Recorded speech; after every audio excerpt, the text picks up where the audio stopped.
The White House has expressed deep concerns about reports of anti-Semitic threats at Cornell University.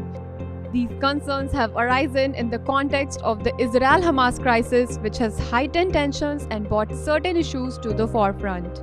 White House Press Secretary Karine Jean-Pierre, in a press briefing, shared that senior Biden administration officials are actively engaging with Jewish leaders and universities to address the rising threat of anti-Semitism on college campuses.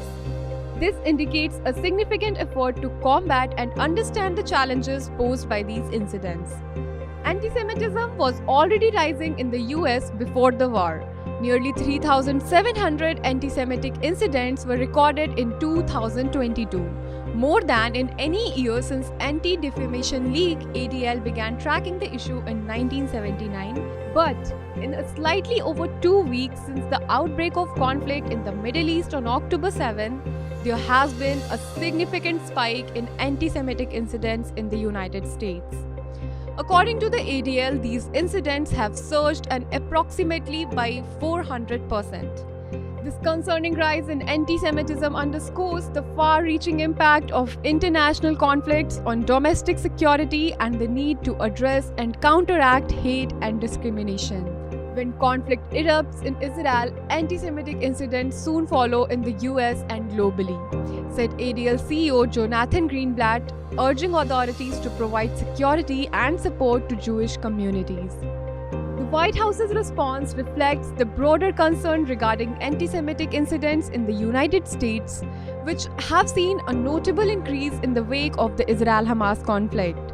As the situation continues to develop, it is crucial to follow updates on how the White House and other authorities work to address and counteract anti-Semitic threats, especially within the academic setting, as part of broader efforts to ensure the safety and well-being of all communities in the United States. A couple of things. We have not seen any credible threats. I know there's been always questions about credible threats, and so just want to make sure that that's out there. But look, Muslim and those perceived to be Muslim have endured a disproportionate number of hate-fueled attacks, and certainly President Biden understands that many of our Muslim, Arab Americans and Palestinian American loved ones and neighbors are worried about the hate being directed at their communities, and that is something you heard the president speak to in his address just last Thursday. And so one of the things that the president has done is directed his team, Homeland Security team, to prioritize prevention and disruption of any emerging threats that could harm the Jewish, the Muslim, Arab Americans, or any other communities. And that is something that the president has sought to do and since day one. As you know, the president ran on